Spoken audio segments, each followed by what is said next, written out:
Cody, how about we have multiple options? We did. But you yes, chose I've had Boots. IB. What's up, my up? friend? I just had to sneak in. What's up? I had WBC, 2 options there. WBA, I had WBA, WBO. I had multiple offers on the table, and I chose Boots Ennis for this one reason. You mentioned the real life Rocky story. I understand you ran the steps this morning. Was it this morning you ran the steps? Yes, sir. Yes, so sir. Talk about that, and you know that you said the real life Rocky. Yeah, it was emotional for me. One of the promises I made to my dad was be in the real life Rocky story, and to myself and to God. So to be running up those stairs, you know, a couple years ago, all of a sudden I was watching Creed. Picture of me was blown up in the last final Creed movie. I'm like, oh, I'm this close to being that manifestation coming real. Now today, walking up those steps, I know that all I got to do is walk in the ring July 13th, and destiny's mine. Cody, what do you think about Jaron Ennis as an opponent? You look great, brother. I appreciate You look you. great, shiny bright teeth. But what's your thoughts on your opponent, just Jaron? Jaron Ennis is an amazing fighter. He is powerful. He is strong. He's reactive. He has a beautiful IQ. There's a reason why people don't want to fight him. There's a reason why world champions have moved up to 54 that didn't want to fight him. They know, all fighters know the truth, you know? I'm not taking that against anyone or from anyone. You know if a guy can fight or not. There's a reason why people outprice themselves, why champions or former world champions are asking $10 million to fight a guy who, quote unquote, is still a prospect. Now he's a champion, but people are putting him in that category and not giving him the respect he deserves, which he's been up there for how many years? He is a prime example of everything that I've went through and had to go through the obstacles and the loopholes and everything to do with boxing, promoters, everything like that. The dude should have been a world champion 5 years ago. So just real quick, do you feel like this is kind of full circle? Because when it was a time where people were trying to get their mandatories, you beat someone, Jaron was able to get the opportunity, and now essentially it's kind of like, I don't know, you guys kind of made this fight happen a long time ago. It just had to wait till the division got cleared up. Yeah. I feel like we both have known that we will fight each other. He's kept quiet. He never really said anything about me, and I think that's because he knows that there's a real fighter, there's a real man standing in front of him. And I'm not going anywhere July 13th. Cody, when you were fighting in Ontario all those years ago, did you ever imagine yourself on this stage, and what has the progression been like in the last few years for you? Yeah, I totally envisioned it. I seen it right from a little kid that I would be here. Just goes to show that you can do absolutely anything you want in life. The only difference is during those times, you're gonna have those internal walls that come in while you're doing it that make you feel differently, and you have those thoughts that are gonna try to steer you in different directions, but you just stay true to yourself and stay centered in your heart. You can walk through any fire and you might get touched, but you will walk out and you will be okay. Were you happy the fight went to first bits? You mentioned you could have gone the WBA, the WBC route. Obviously, that's Barrios, Stanionis. You guys are under the same umbrella. Why did you choose this opportunity? Because I want to fight the greatest fighter that I possibly can. What world champion wants to go and receive a belt in the mail? You know, Boots Ennis doesn't want to do that, but he did it. So I'm here to make shit real, make him actually earn that position.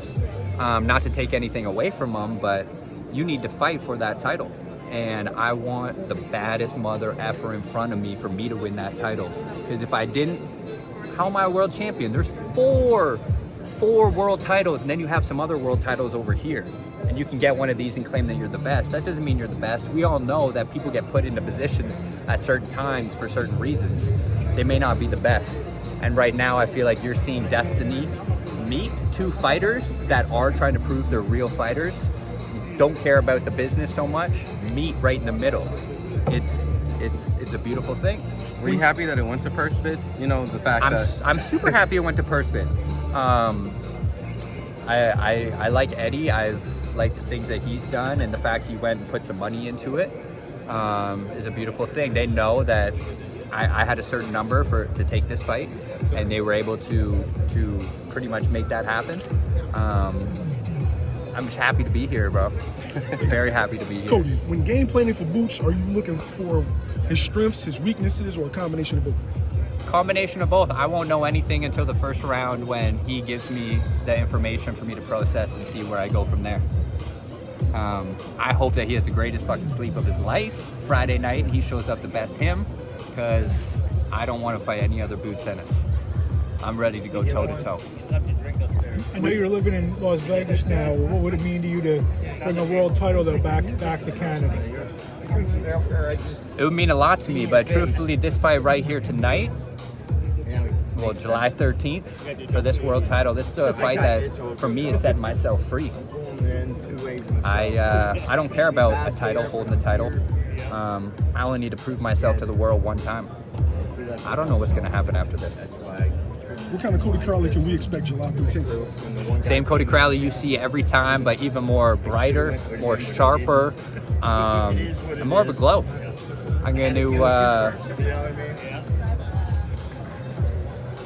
to bring a type of pressure that he hasn't felt before, and I hope he's training in some quicksand, because his legs are really going to start feeling like he's sinking very, very quick.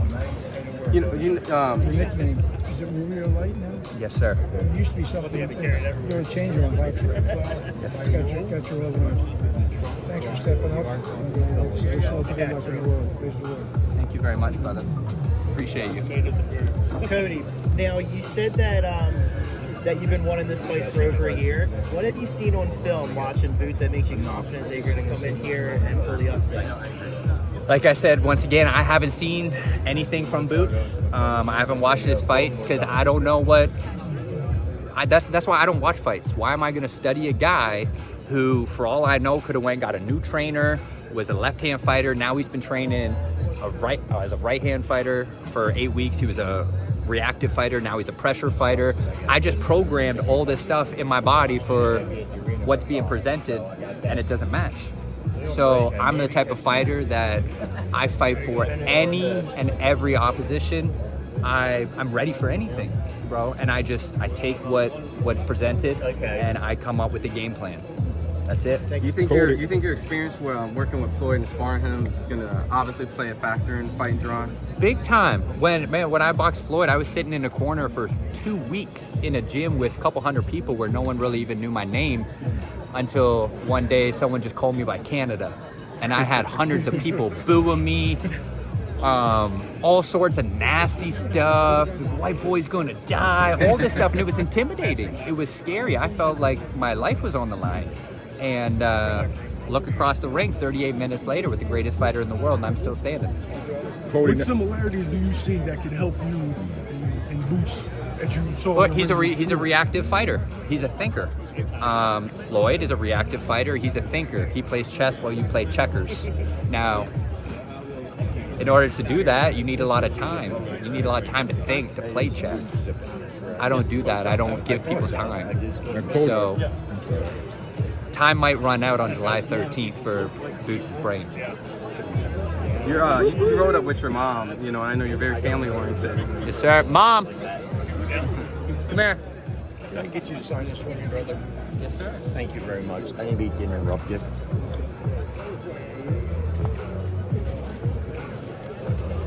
Thank you very much. Pleasure. Thank you. Thank you. Yeah, this is my mom right here, Julie. Come on in. I owe this person absolutely everything in my life. From a little kid, she would work. I would wake up, go to the gym at 4 or 5 in the morning, come home, she'd take me to school, she would go to work till 4 or 5, she would come home, drive me to the city a couple hours, I train a couple hours, then she'd drive me home, get home at 10 o'clock at night, and do that all day, every day, just sacrifice for her child to be here today.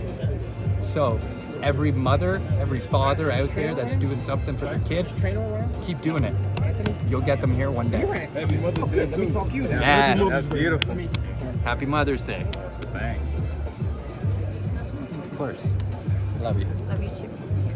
Next questions for you from the Wells Fargo Center. If you guys don't mind, sorry. We just want to talk about Philadelphia. Yeah. Just kind of what it's Philly. like to be here in this big arena. We're good, Ryan? Yeah, just tell me about Philadelphia. Like, what does it mean to you? Have you been here before? Never been here before. Okay. The only thing I'm still looking for, what was it called? Adrian's Restaurant? Yeah. Is it here? It's right up there. Well, it's right on that side over there. Yeah. There. Yeah, that's obviously after the boxing legends. Was it White? Yes, White. So, no, welcome to Philadelphia. Thank you. Could you tell me more about the excitement that you have here for this building? Like, are you excited to be here in this packed arena at Wells Fargo Center? And tell me more about that. Very much so. As soon I smell weed, someone's got the weed. I feel just super happy and blessed. As soon as I came down here and landed in Philly, it reminded me a lot of home. There's a lot of water. There's a lot of greenery. Coming from the desert for 10 years, I've kind of dried out. So it's very nourishing for my body. And also like the architecture, as soon as I got here, I got this like old warrior vibe that like, this is historic. There's been some battles fought here way before our generation, way before these buildings even came here. Like, there's some deep roots here of warriors. Definitely, like Rocky, right? Like so Rocky. We talk about Rocky. And just the atmosphere here. Do you think the fans are going to be crazy on July 13th? Yeah, I think so. This is the very first fight that they've had here in Rocky's town, which is kind of crazy. And I get to be the one to do it. I said that I would be the real life Rocky story one day. Promised that to my dad and myself, to God, and here it's going to happen July 13th. Thank you so much. Really, the whole entire picture is the exact. It feels and looks just like the movie. You got the slick, charismatic, flashy guy. You got just the hard-headed Rocky right there beside him. Yeah, I love it. It's good. It's golden. I love it. And thank you guys for doing this. Of course. Boxing needs it. Yeah, everything's awesome. Thank you very much for having me. I appreciate Of course. it. Yeah. No, thank you for spending some time with us. Appreciate it. Sir, thank you. Appreciate it, Cody.